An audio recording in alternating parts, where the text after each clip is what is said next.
Welcome to the President's Author Series at the John Wesley Honors College at Indiana Wesleyan University in Marion, Indiana. Our guest tonight is Professor Miroslav Volf of Yale Divinity School, and we're here to talk about his book, Allah, A Christian Response, which will be published by Harper One in February. Before I begin our conversation, I hope you'll forgive me for a personal note. Miroslav and I met about 20 years ago in Pasadena. He was at Fuller Seminary, and we met at church, at Pasadena Covenant Church. It was probably about 5 years after that we became good friends, and I've treasured his friendship ever since, though I don't get to see him as often as I would like. So this is a privilege, first and foremost, just as a chance to see an old friend, but also, as those of you who read his book will know, he has an extraordinary ability to enter into conversation. We talk a lot about conversation, about dialogue, to the point where when I hear someone use those words, I often wince because they're so often used in a superficial way. But there's nothing more valuable than real conversation. And I read a lot of scholarly work, but I honestly don't know of any scholar in any discipline who is so deeply committed to the art of conversation as Miroslav is. And that's part of what makes this book so valuable, is it grows out of a genuine desire to listen to the other and to enter into the point of view of another, and at the same time hold one's own convictions firmly. And that, I hope, was clear to all of you as you read the book, and that's why I hope it's a book that will be very widely read. I want to begin, Miroslav, by asking you about misconceptions that many Christians have about Allah, the God of Muslims. We read many generalizations about the nature of the God Muslims worship, and often contrasts made between Allah and the God we worship. And could you tell us what are some of the most recurring misconceptions that Christians have about Allah? Yeah, often the contrast is drawn, a sharp contrast is drawn between Christian God, who is a God of love, and Muslim God, Allah, who is a fierce deity imposing strict rules upon his followers and then enforcing those rules in an implacable kind of a way. And so you have a contrast between religion of love on the one side, Christianity, and religion of strict laws, Islam, and Allah is presiding over one, and the God of Jesus Christ is presiding over the other. That's the sharp contrast, I think, in the broader culture and also within Christian circles. And it's obviously, in terms of, in the context of Islam, it's connected also with the sense that because Allah is such a fierce deity, that Allah is also a violent God, and whether explicitly or implicitly underwrites Muslim violence and Muslim terrorism. So what is a good way to undermine or correct those misconceptions? Well, I think the good way to undermine misconceptions in general is just to take a look at what the case is and have sufficiently open eyes to see what is there. And if you open Quran, then you will see that just about all surahs, all chapters of Quran start with invoking the merciful Allah, all compassionate. And if you look through many beautiful, so-called beautiful names of God, of Allah, many of them touch a tender nature and character of God. Sure, a God that needs to be submitted to, a God that is to be worshipped, that is to be obeyed, but at the same time, a God that is merciful, compassionate, whose compassion extends to all people and all things. Does that compassion relate to good deeds as well? good deeds to fellow man? Or? Yeah, and often as it is certainly in Christianity, Christians are called in some significant way to emulate the character of God. Who God is has bearing upon who we as human beings should be. If there is a strong discrepancy between the two, something is amiss. Of course, there are ways in which we cannot and ought not to be like God. And when we usurp this prerogative to ourselves, we sin gravely. On the other hand, in terms of moral character of God, we're called to emulate. Be holy as your heavenly Father is holy. Something similar, I think, maybe less explicit in some Muslim circles, but clearly in Sufism present, is also there in Islam, namely that the characteristics of God somehow should be mirrored and echoed in the behavior of human beings. And you do have a sense in Islam as well of compassion toward other people, of doing good works, of sense of hospitality, receiving the other person into your space, into your home, being generous toward other people. All of this, I think, qualifies and characterizes Islam. Other things as well, but this is one of the dominant features of Muslims' behavior, ought to be. There are a lot of secular people who argue that kindness to one's neighbors, helping those in need, those are things that we should simply do. They're good things to do, and that we don't need to invoke God to do them. Would it be true to say that something that unites Christians and Muslims is the conviction that, just as you were outlining, that we should do those things precisely because of the reality of God and to emulate Him? Right, I think both is, in Islam, that's true, that in both for Islam and Christianity, doing good is related to our convictions about God and our beliefs about God. In terms of a secular account of, well, we can do good without reference to God, I as Christian, I also want to differentiate, and I want to say maybe, and in many cases not just maybe, people do actually do good without explicit reference to God, but does it follow that they do good without God? And for me as a Christian, I would say, even among those who do not invoke the name of God, even among those who invoke the name of God maybe in skewed and not quite accurate and appropriate way, God still is at work. Indeed, God is at work upholding the whole universe. God is at work giving you and me breath to be able to speak at this moment.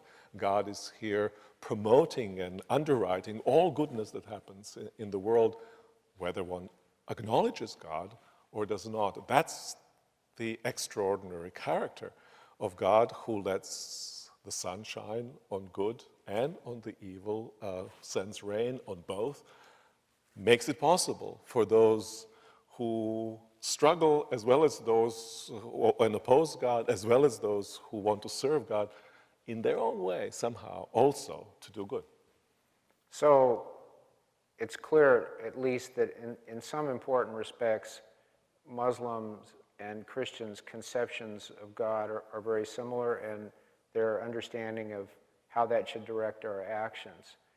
And yet, for many in the world, not just Christians, but many Muslims as well, the notion that you carefully argue for in your book, that Christians and Muslims worship the same God, would sound outlandish.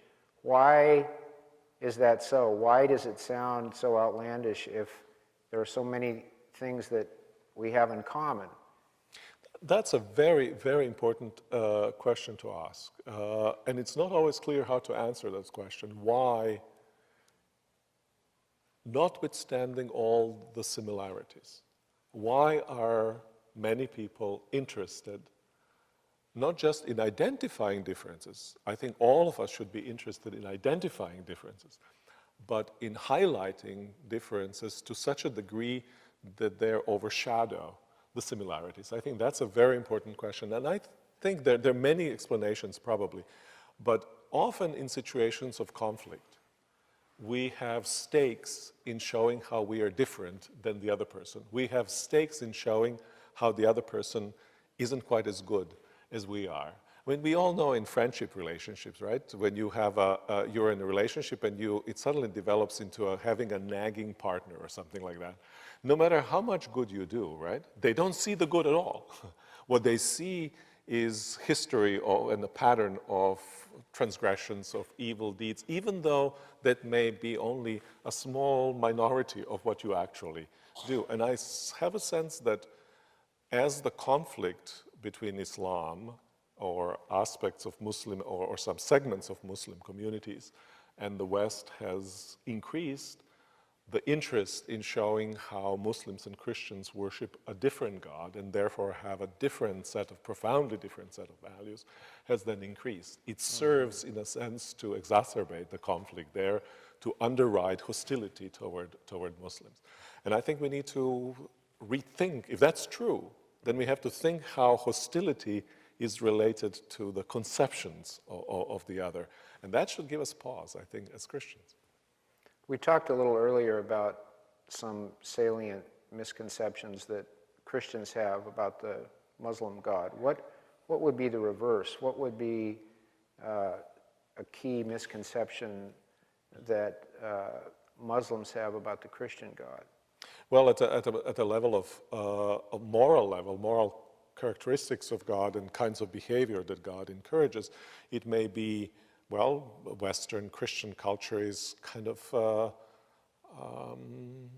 easygoing, pleasure-seeking, anything goes kind of a culture, and that's often associated with the kind of soft touch, anything goes, loving kind of a God, right? But there are other misconceptions. For instance, Christians believe that God is the Holy Trinity. Muslims believe that God is one. Indeed, radical oneness of God is at the heart of Muslim belief. And the misconception is there that if Christians worship Jesus Christ, and if Christians say that the Holy Spirit is divine, third person of the Holy Trinity, that somehow Muslims are associating beings that are lower than God with God, somehow that we are introducing polytheism into the purity of monotheism, and associating other things with God is the gravest of all sins for Muslims. I think on the whole, it's also the gravest of all sins for all monotheists, right? Because God is supposed to be the most important thing in our lives. If you somehow add something else to be the most important thing, which isn't the most important thing, obviously that is a grievous sin that ought to be pointed to, that we ought to reject. And that's how many Muslims perceive Christians. Trinity is a form of polytheism, whether Christians really know it or not, and therefore they are falling off from strict monotheism that ought to be embraced.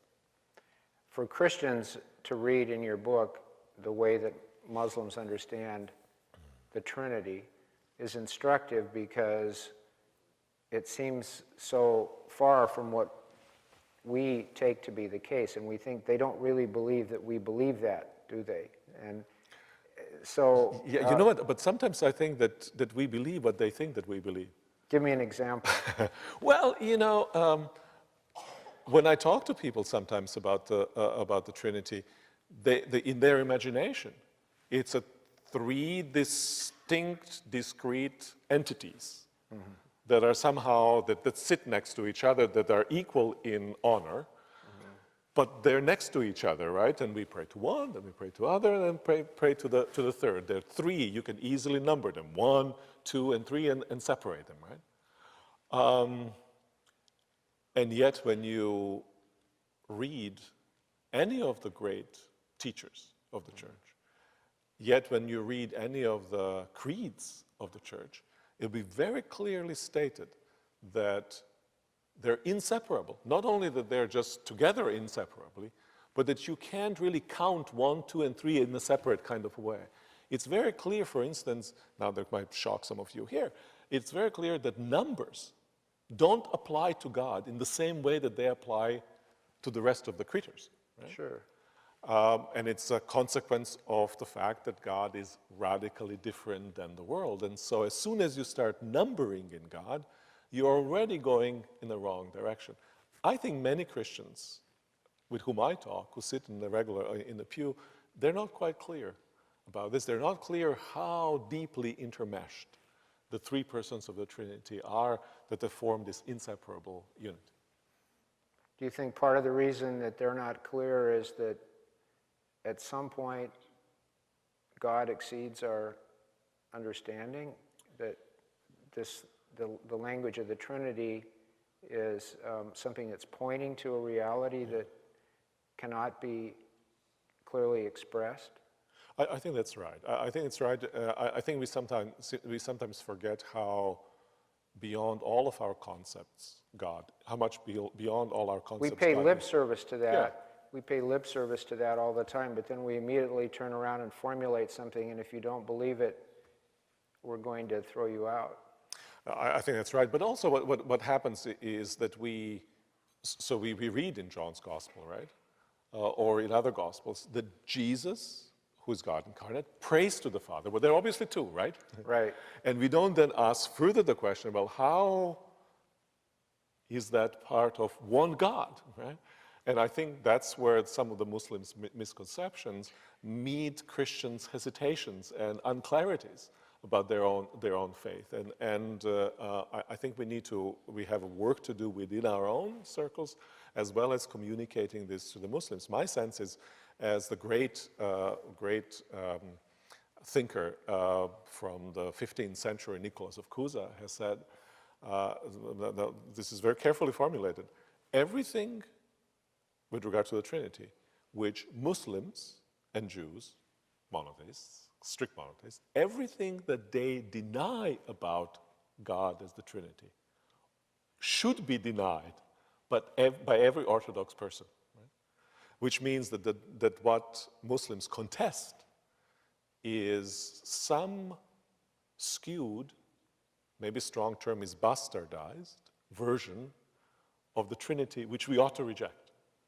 So maybe one of the strange things that will happen in the 21st century is that Christians will be pressed to a better understanding, a deeper familiarity with what they believe about the Trinity through their dialogue with Muslims. In other words, somebody could read your book, not primarily to learn about Islam, but as a kind of crash course in what do I really mean when I say Father, Son, and Holy Spirit? What am I saying?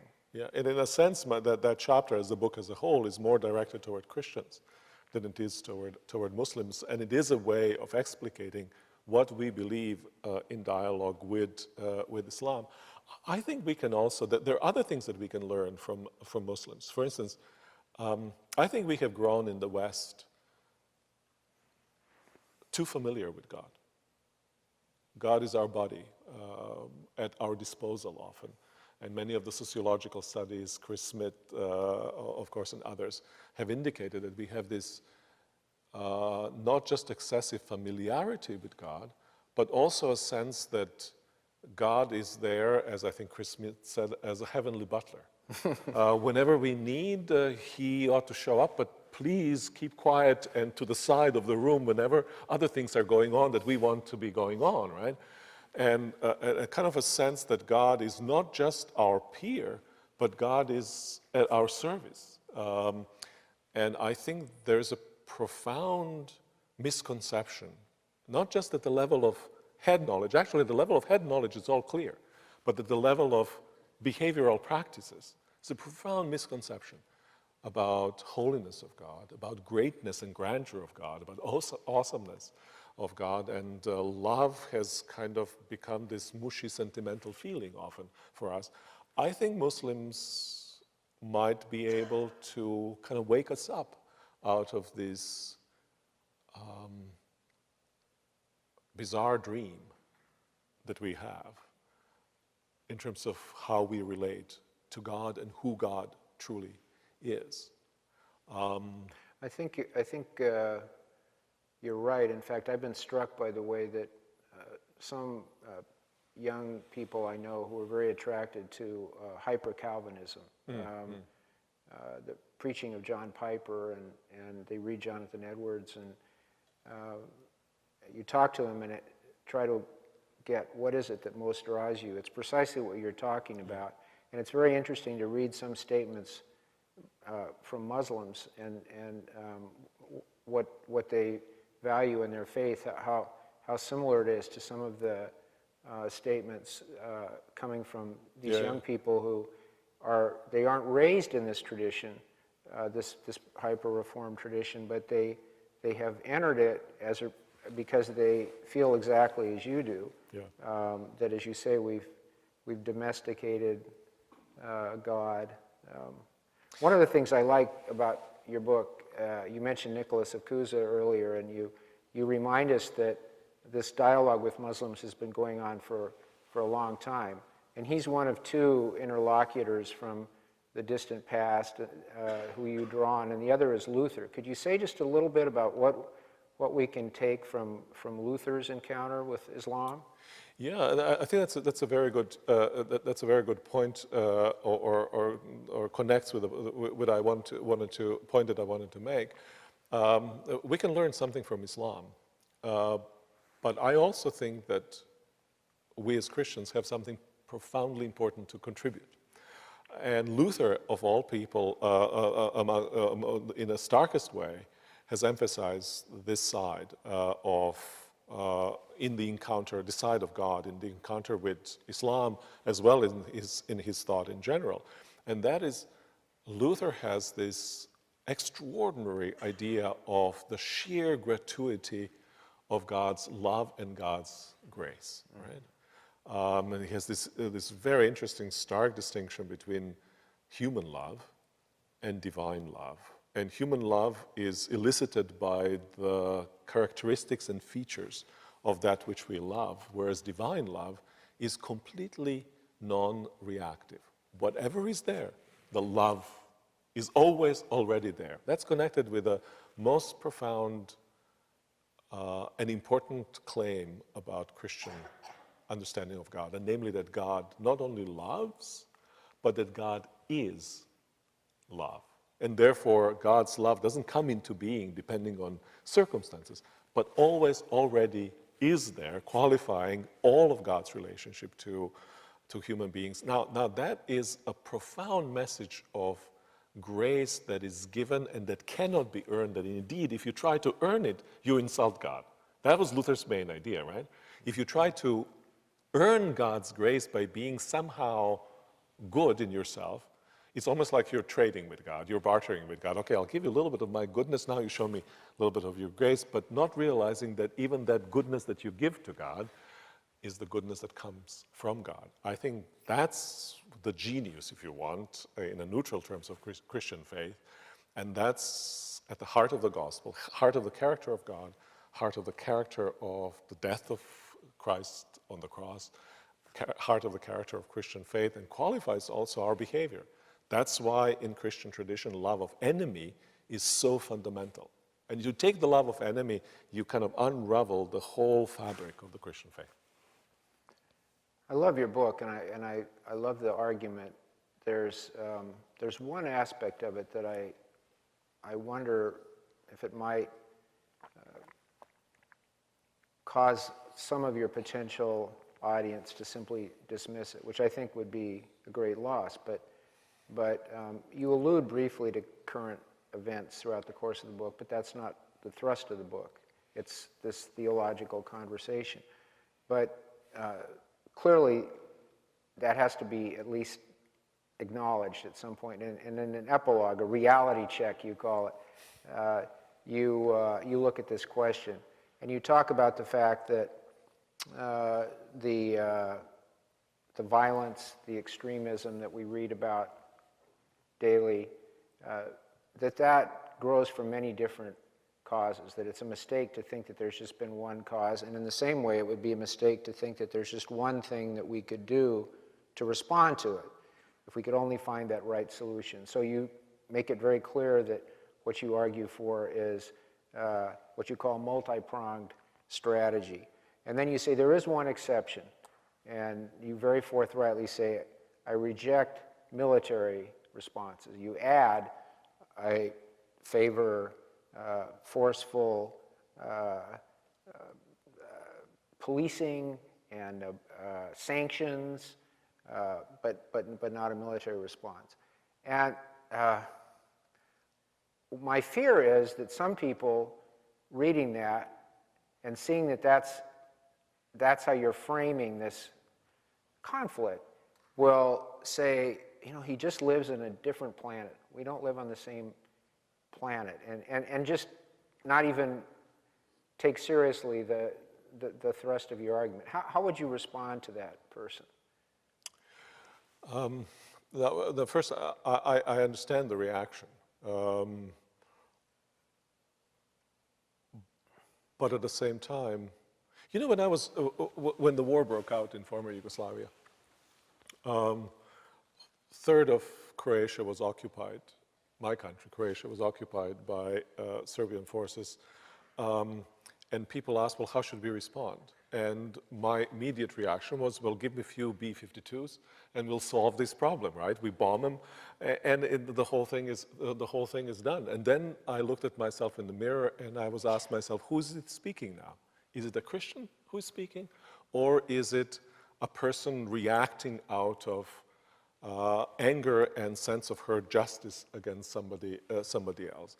And if I carefully examine myself, I think that I need to respond as a Christian. And as a Christian, I'm committed to love of enemy. That is most fundamental, one of the most fundamental commitments that I have. And that means that I have to find the ways of loving enemy and via love of enemy overcoming their enmity. I suppose that I would so argue from the character of the Christian faith, and then I would also argue, no matter what you think about, say, just war theory, terrorism cannot be solved through military means. It's counterproductive and it's immoral. Hence my controversial position. I will say this, that whether or not one agrees with your position there, the argument about whether or not we as Christians and Muslims, despite our significant differences, worship the same God is one that I think we all should take very seriously. And I hope you will do so yourself. The book is Allah, A Christian Response. We're going to be back in a minute with questions from the students. Thank you. Thank you. My name is Alex Canfield. I'm a student producer for Wildcat Week. I'm from Mansfield, Ohio, and I got involved at the TV station because media is something I was interested in and I knew I wanted to work in TV. Working at WIWU has been a great experience for me. It's more than just the experience of working with the equipment, but interacting with the staff here. They are really knowledgeable and they care about you as a person. What I like most about being a sports producer for Wildcat Week, the aspect of a live production. Like in that moment, it's all or nothing, and that's what really draws me. When I graduate from Indiana Wesleyan University, I've had 4 years of experience here working at WIWU TV, and that has allowed me to get experience with different types of production and then also working with people and taking it into the community, and all those are really valuable skills that I can take into my career.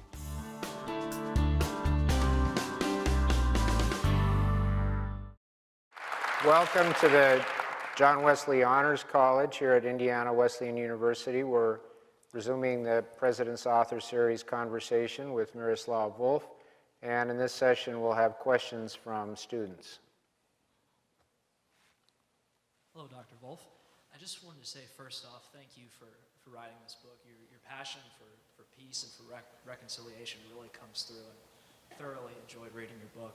One of the questions I wanted to ask was in particular in regards to the use of the word Allah and describing the differences between the Christian and the Muslim conception of God. At my church back home, there's an elder there. He has developed a program that helps Christian ministries to Muslim countries translate Islamic languages into the language of the Bible. They have the Bible in Islamic language, and one of the things that I remember him talking about back home at church was when translating the word Allah, he used a different word instead of Allah. And a number of us here are hoping to be evangelists someday, maybe even to Muslim countries. And my question to you is, for a Christian who is seeking to evangelize in a Muslim nation, is it effective for them to use a different name for God other than Allah? Well, I suppose the way I would answer this question is, why would one want to use a different word? And presumably one would want to use a different word because one thinks that it describes and designates a different reality. But then the question is, does it designate a different reality? And so much of it depends on the answer, theological answer to this question. And obviously for my book, I want to argue that we refer Muslims and Christians to the same entity. And in that sense, I think we ought to use the word, talking to Muslim, the word Allah. But keep in mind that Coptic Christians who speak Arabic, one of the oldest Christian communities in existence, uses the word Allah in the Muslim context. Keep in mind that the word Allah has been used by Jews and by Christians before Muslims came along to designate God, simply the God in Arabic language. I think it would be rather confusing to use a different word from God, because then you would suggest that the God that they worship is not a true God, which means that that's an idol, that they're idolaters, and vice versa. You would encourage them to think that Christians are idolaters if they want to stay with their own conception of God and with their own use of the word for God. So for theological reasons, first for historical reasons, for theological reasons, and for practical reasons, I think it would be a mistake to substitute some other word for Allah when speaking of God. Hi, Dr. Volf. My question kind of relates more to talking of world religions more broadly, I guess. I know that here I took a course on the history of the Christian-Muslim encounter, and we were reading the Quran, and we had students, that would joke about such things as, oh, you're going to turn into a Muslim, you're reading the Quran. So I guess my question more relates to, I don't think that Christians explicitly say that we are afraid to study world religions or study religions in general, but what would you say, I guess, to Christian populations who do not study religions in fear, kind of underlying fear, not necessarily explicit? I would quote the Bible for them. And I would say, love casts all the fear out. This is a translation from Croatian into English. What is the quote in English? You tell me.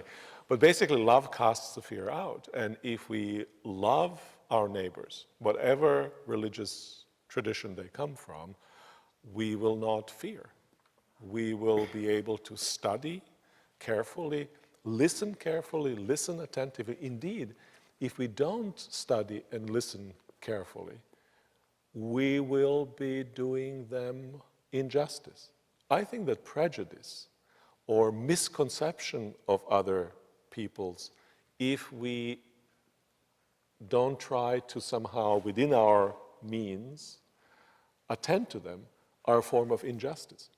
And therefore, the love of neighbor requires us to understand the other person, especially in the context of today, right, where we live together, we are intermeshed, we live in a globalized world, we're not only interconnected, but we are interdependent, intertwined in so many different ways, and nonetheless, notwithstanding all the information on account of globalization that we have, prejudices simply abound.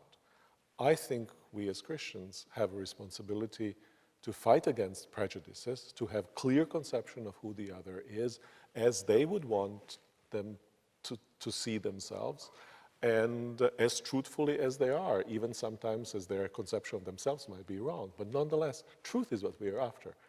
And love drives us to seek truth about the other, and therefore to study world religions. And speaking about love, you talk about how loving God and loving neighbor is a form of worship. How then do you think, like a limited view of worship that wouldn't see love as worship, do you think that would impact our interaction with Islam? Well, I can imagine somebody saying, okay, this is love of a neighbor is not part of worship, but I'm still obliged to love the neighbor. Essential is love of neighbor, right? Call it what you want, in a sense, right? Just love the neighbor. That's as basic as this. This is a command of God. This summarizes law and the prophets. Do it. And don't, it's a Nike philosophy of what one's supposed to do as a Christian. Just do it, okay? Whether it's worship or not. But in many ways, right, the worship is, what's important in this idea that love of neighbor is part of worship, because worship generally describes our obligations, our duties toward God. And we sometimes think that we have our duties toward God, that's what religion is, and somehow our duties toward human beings, loving human beings, isn't part of our duty and love of God. I want to say, part and parcel of love of God is love of neighbor. You cannot love God without loving a neighbor. Why? Because God is the lover of neighbor. How can you love a parent without loving their kid in some ways, right? And the connection is even more profound than that. And that's why I believe that it's important to emphasize that worship isn't something that we do in our minds in regard to God, but that we do in our deeds in regard to our neighbors as well. Dr. Volf, in your book you argue that the love of neighbor and the love of God form a sufficient basis and similarity for Christians and Muslims to worship the same God. And obviously for many people that terminology, worship the same God, can be very difficult to swallow. But after you get past that, there's still the question remaining. And I think many people who read your book and realize that you're arguing on similarity and not differences, we're still wondering about the differences. Would you say that despite the differences between what Christians and Muslims believe about God, Allah, that out of those differences they might worship a different God? From our perspective, that would mean if we truly understand how to worship God, and we do so, then we are worshiping God. But then if a Muslim, for example, tries to worship God in another way which is not really worship of God, the only option that you lay out is it's either God or it's an idol. Right. It's touchy, but would you say that in what Muslims do not do rightly, from our perspective or what we understand about God, that they are worshiping an idol? First, I don't think that command to love God and love neighbor, if it's found in both, provides sufficient grounds for us saying that we have the same God or worship the same God or have a common God. I think we need to compare the understandings of God, and when we compare understandings of God, then what we discover is significant similarities and as well as some important differences. Now the crucial question is, are these similarities that we find, are they sufficient for us to say that we have a common God and in a sense worship the same God? For me, these two questions, whether we have a common God and whether we worship the same God, are two distinct questions. Because it's possible to have the same God, but worship a different God. Right? We can say many Christians, presumably we as Christians have a common God, and yet some of us worship idols. Right? Because we do not worship God as God would want us to worship God. And to the extent that we don't, we're not worshiping the right God. We're worshiping the God of power, we're worshiping God of sex, we're worshiping God of money. We're idolaters, right? So I think it has a theoretical question, and that has to do with identifying who that God is, whether the referent is the same, whether the description is the same or similar. And I think referent is the same, description is similar. Now the next question is, having a common God, do we worship the same God? And I think, or common God, and I think that will be determined by the kind of behavior that we display more than by kinds of things we say or the kinds of things that we think. One more footnote simply to that. I think that to have a fully adequately worship God, we have to worship God as Christians, we say, through Jesus Christ. Jesus Christ is the way to God, is the way to know who God is truly. And that is also part and parcel of that equation. Again, does it follow that Muslims therefore worship idols? Some Muslims do, just like some Christians do. And that'll be determined on the way in which they behave in obedience to God's commands. Fundamentally, whether they truly love that one and whether they love their neighbors as themselves. Explicitly, your book is for a Christian audience, but it seems fairly obvious that there will also be a fair quantity of Muslim readers also. And so, did that knowledge affect the way in which you wrote parts of your book? And if so, which areas would those be? Yeah, it affected the fact that there will be Muslims who will be reading the book did affect how I wrote the book. I think it should have affected how I wrote the book. Just like the way you speak about somebody else, your neighbor, well, that should be affected about whether you think that that neighbor might know what you're saying about them. It will be affected when you know that neighbor is looking over you, hearing in the other room, right, what you're saying. Not because you want to say only nice things about them, but just because you want to be truthful and you don't want to distort their image in your presentation.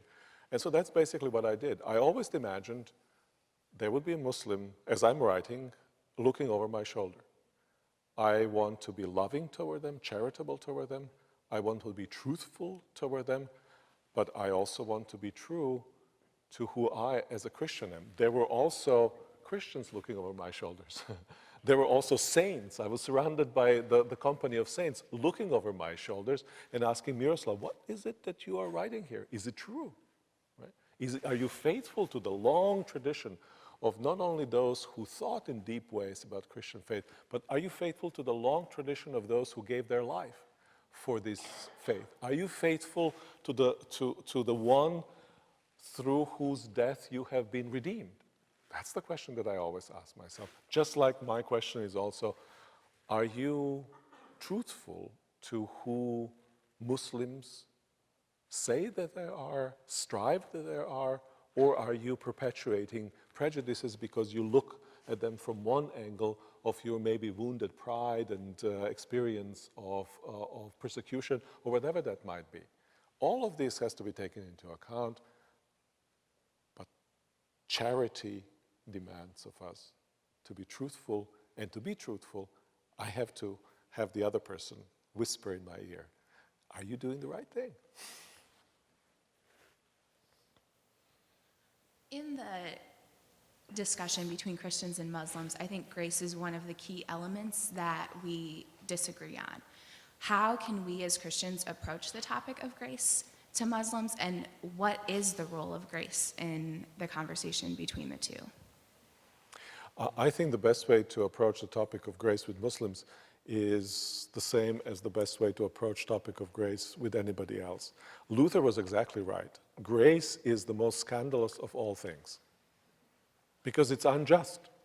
It's not right. It's kind of transgresses against many of the kind of inborn tendencies that we as human beings have. And I think the best way to speak about grace is first to point to the one who embodied grace, which is Jesus Christ.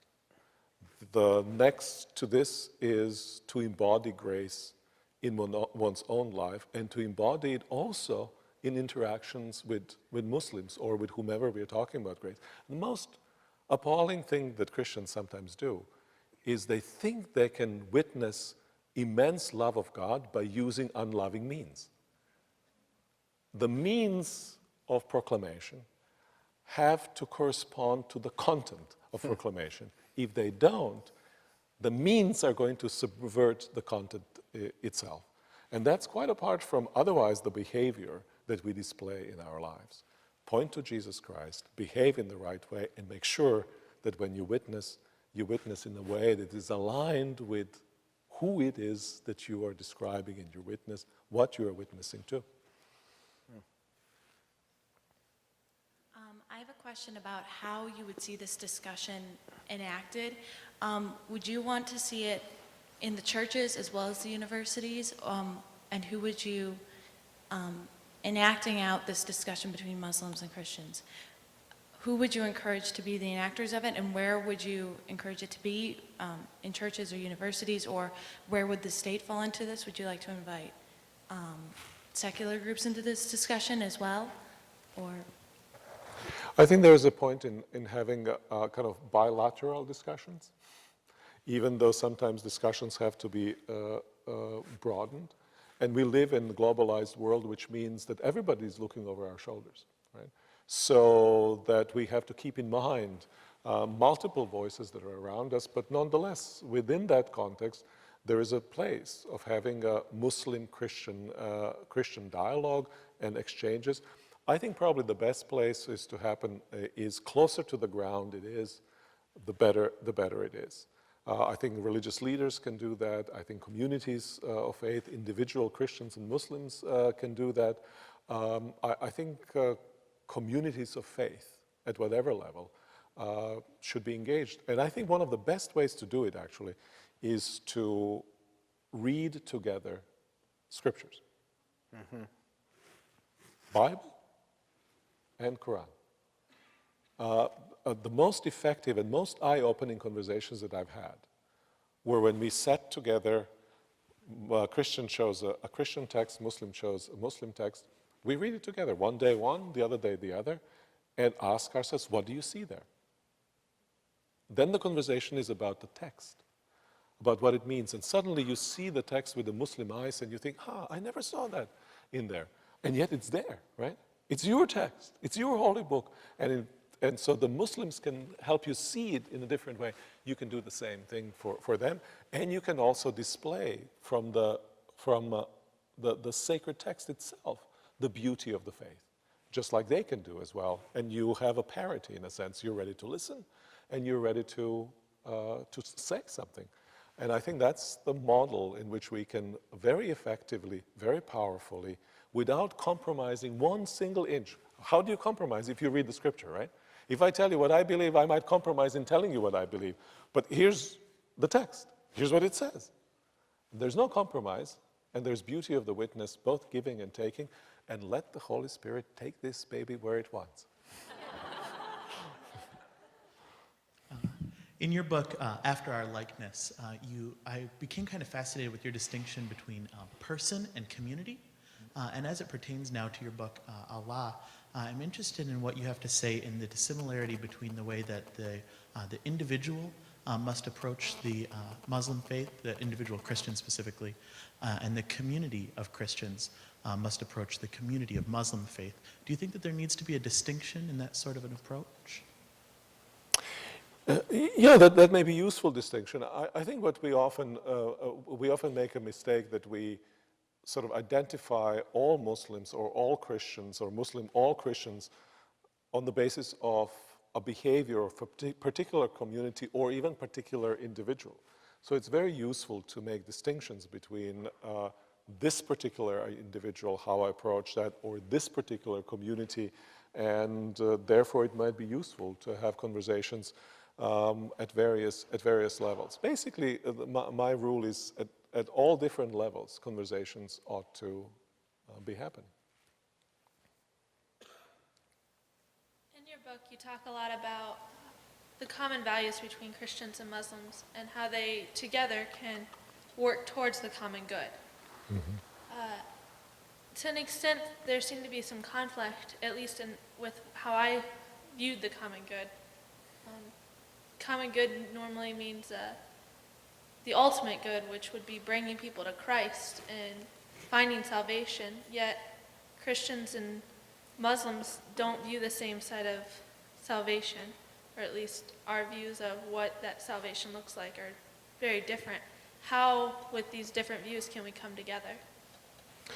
Right. I use the word common good kind of in the tradition that phrase had especially in the Catholic social teaching, which refers primarily to what happens within the society at large and the search for something that binds the different communities, different individuals together.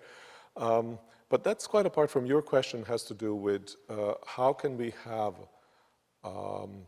proper relationships with Muslims and Muslims with Christians if we disagree profoundly on ultimate destiny of people, or if we want to witness to them or engage in evangelism and think that they may not find eternal destiny with God unless they believe in Jesus Christ or unless they are properly Muslim.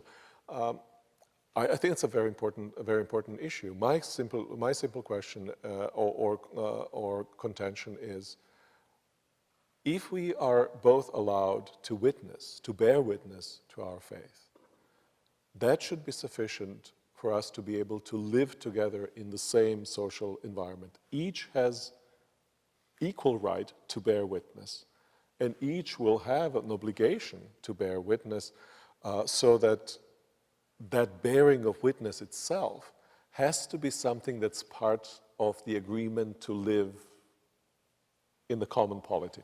I know that in many places this is contested very much. Whether it's the Muslim dawah that's contested in some circles, but primarily it is the other way around. The Christian evangelism is contested in Muslim circles because apostasy, going away from Islam and embracing another faith, is a serious offense. And I think this is one of the serious issues that needs to be discussed between Muslims and Christians. And I think that set of common values that I have sketched out gives us a basis to engage in serious discussion about this, I think, very important issue. I rank it as one of the most important issues, contentious issues in relationship between Islam and Christianity.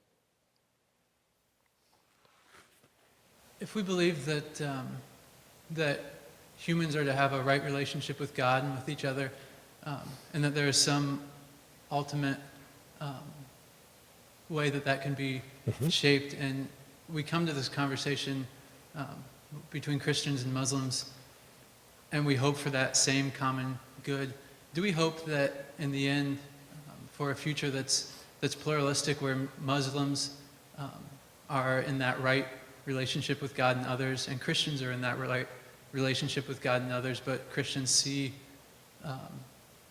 the Muslim view as skewed, but still doing good? Or do we see it, or do we hope for a broad ecumenicism that's a Islamo-Christian religion? Yeah, I'm not very.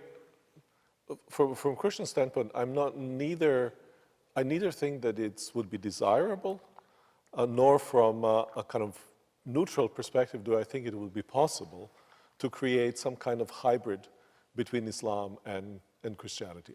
I don't think we should go there at all. I think Christians certainly should articulate their beliefs as they feel that they need to be articulated in fidelity to the long tradition of Christian faith and to the revelation as we understand it in the Bible and above all in Jesus Christ. So no third religion created from, or one religion above all others created out of elements of all others, is what I would think that we ought to or can hope for. But what I think we can hope is that each of us, as we embrace our own faith, indeed the truth of our own faith. Remember, I'm talking about the truth of Christian faith, just like I'm granting Muslims to talk about the truth of Islam. The truths are going to clash. Our big question is, how do we live in the world of clashing truths? And I think that commitment to love neighbor and love God is the way in which we can live in the world of clashing truths without compromising what we stand for. Mine's a little bit more of a personal question, but just after hearing you speak and reading your book, it really does seem like you have a beautiful relationship with the Lord. And I was just wondering, as you wrote this book in particular, how did your relationship grow? And just with God, like what new things did you learn? Even from reading more of the Quran and understanding more of the Muslim perspective of the Father, how did you grow in your personal walk with God?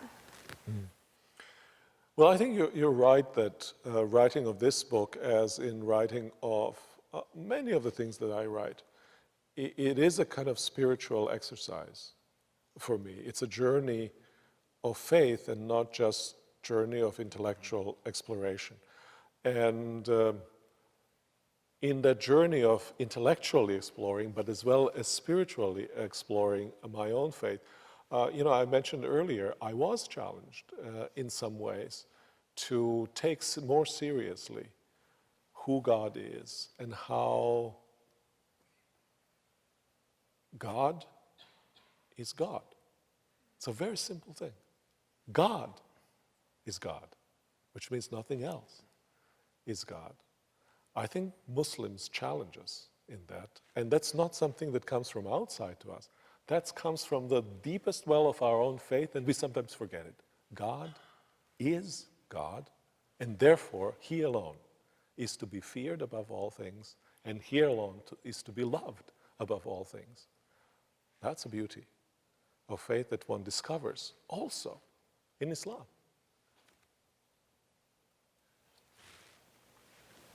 Worship, we'll have to have another conversation about what it means to worship in Islam, what Islamic worship is like, and how that relates to Christian worship. In other words, practices, oriented more towards practices than beliefs, and maybe get Jeremy Bigby involved in some of the same conversations that you're involved in. We thank you all for being here. Thank you especially to the students for those excellent questions. We're concluding our conversation with Miroslav Volf about his forthcoming book, Allah, A Christian Response, due in February from Harper One. Please thank me in joining him for being here tonight. Thank you.